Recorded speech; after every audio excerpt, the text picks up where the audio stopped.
Spotify have just announced the artists, if you get under 1,000 streams, you ain't getting paid no more. What? Yeah. 1,000? 1,000, yeah. So what about all the new up and coming, like? Well, do you know, like, I know it might not sound like a lot, Yeah. but I mean, there's a lot of big artists, people in Wu-Tang, whose tracks don't have 1,000 plays. You know what I mean? I don't want to bit off, but the Bristol scene, but let's be real, probably about 98-97% of the Bristol scene, the majority of the songs aren't over 1,000 plays. No. Yeah. No. So, and I mean, it means that all of them's not going to get paid. I mean, what's your thoughts on that? Yeah. Do you know what? Yeah, I think Spotify shot himself on the foot there. Yeah. This is the Wordlife show on Ujima Radio. Mad. All right. Yeah. So this is the part of the show that we have been looking forward to. Yeah. Right. I am joined by Teddy Good. Yes. And your surname, or your rap surname, is not a lie. You are good, I'll give you that. It's not a lie. But it's keeping it 100. Appreciate it. Thank you. You know, I mean, it would have been horrible. Imagine if that was like an ironic thing. It's like, you know, when somebody calls you tiny and you're really big, or... yeah. It can go two ways. It can go really well for you. It can be a really awkward situation. And no, luckily it's really good. You're good. Appreciate it. No, the music's bangers, bro. It's been an honor having you in the studio. Absolute pleasure. Thank you. You've got a lot of music, a lot of good music, you know what I mean? And I'm hearing people who've got a couple songs and they're trying to come on the show, you know what I mean? And you've literally got like CDs after CDs and stuff. So yeah, props to you, man. We should have had you on a while ago, but yeah, now big up. Look, right, Teddy Good. We usually do a thing about names. Now, is that your real name?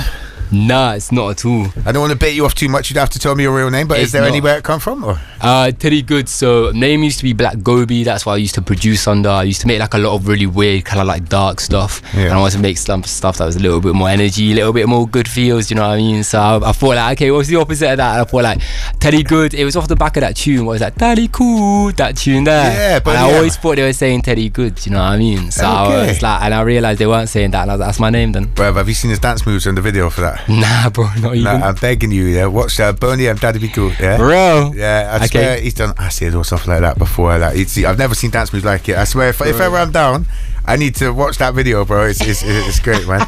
But right, okay. So you say you used to be a producer before. Yeah, I mean, you still make your own beats and stuff like that. But you started off not rapping, yeah? No, yeah. But obviously, I was like rapping when I was like youth and that. Yeah. And then when I really got into music, it was because of production. That's when I really started being like, I want to make music. Okay, so what got you into production?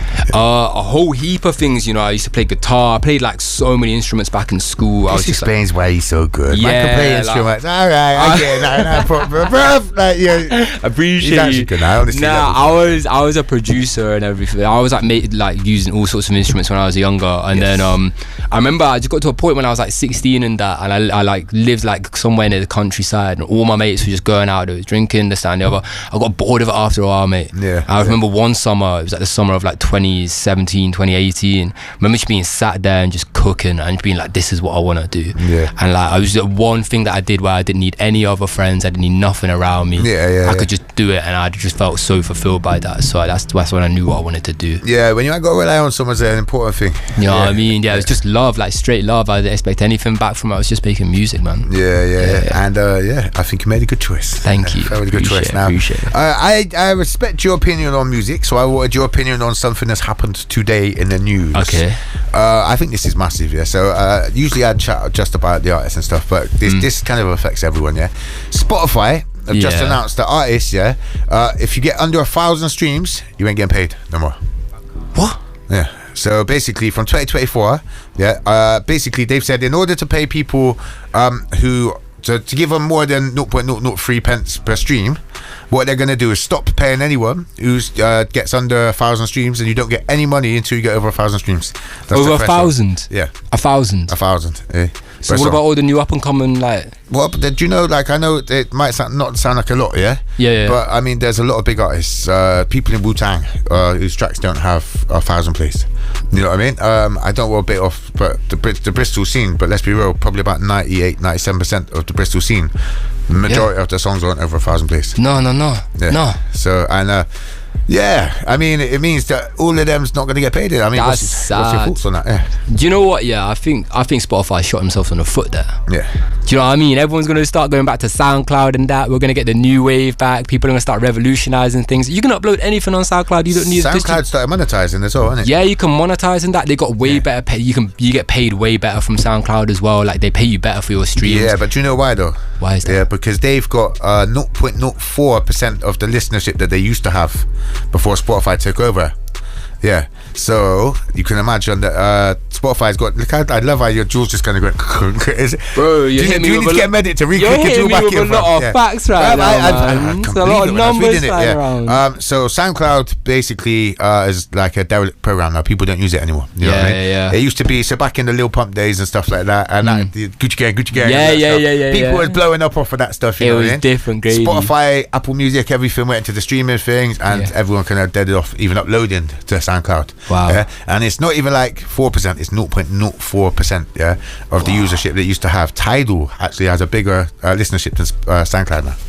So as much as they are now monetizing it, I think it's just to draw people back in a bit, trying to get people back using their platform, because obviously they weren't paying nobody nothing before, you know what I mean? Yeah. And obviously a 0.03 is better than nothing, kind of. Yeah.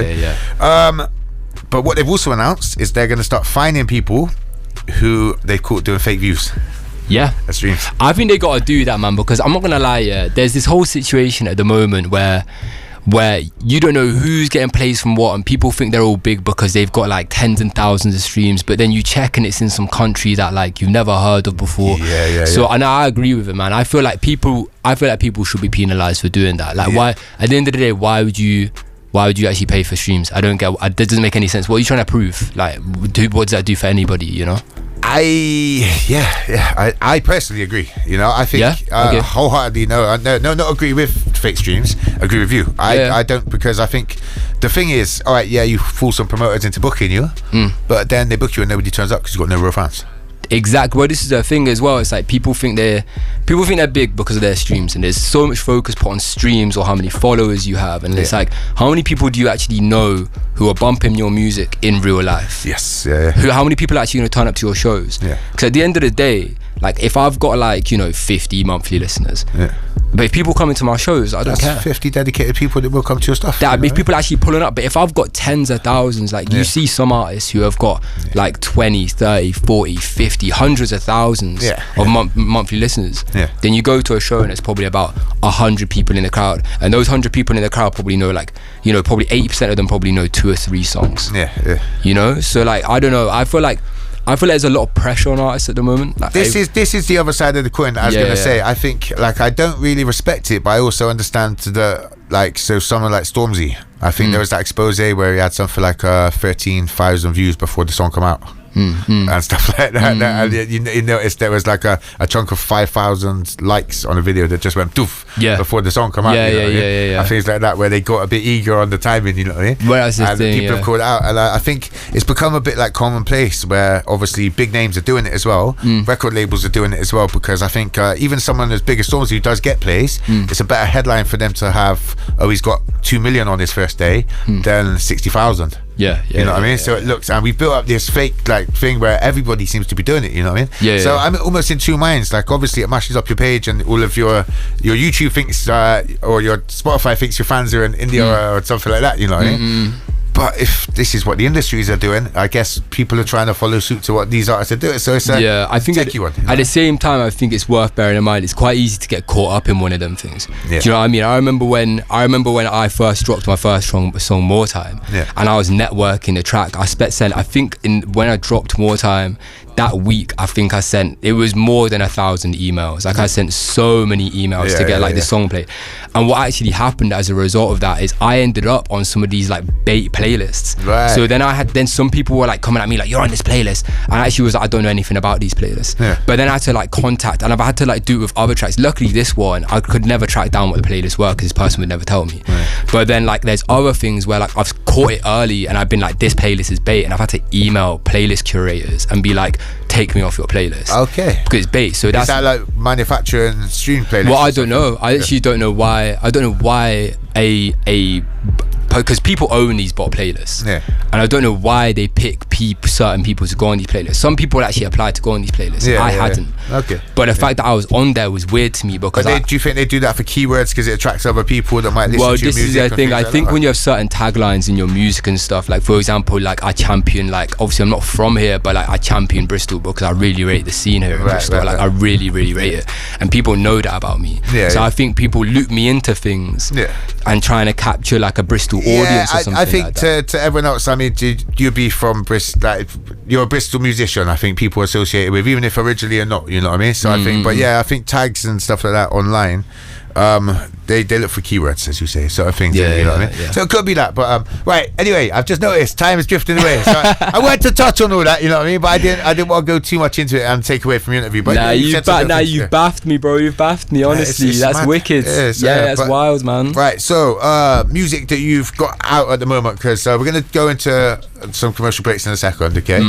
But is there anything they need to check for? Anything they need to go online and type? Any albums that you just dropped or anything like that? So basically, just look out for Teddy Good. That's my name. My Instagram handle is _Teddy.good if you want to check me out. And then obviously across Spotify and SoundCloud now as well. Shout out SoundCloud. Yay. Teddy Good on everything. Shout out Deezer. Big up Deezer. Yeah, big up Deezer. Big up all of the streaming platforms. It's wicked to see, and like, you know, get yourself on there, stay creative and everything. Motto Estate, that's the collective. We're working all the time.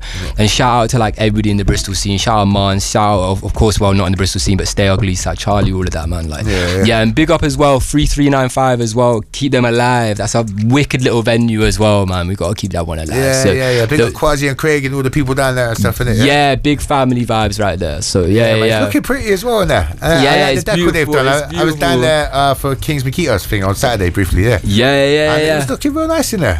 Man, they're always doing bits and bobs. They're under a lot of fire at the moment for some foolishness, but it's not them. It's just jealousy, just a little bit of jealousy here and there. But it is what it is. It's natural. Do you know what I mean? New kids, like they're re-establishing themselves. New kids on the block getting very popular is what it is. Right. Hey, that definitely happens. Yeah, I believe but that. But bro, honestly, it's been a pleasure having you in. Honestly, support the thing. He's an incredible artist.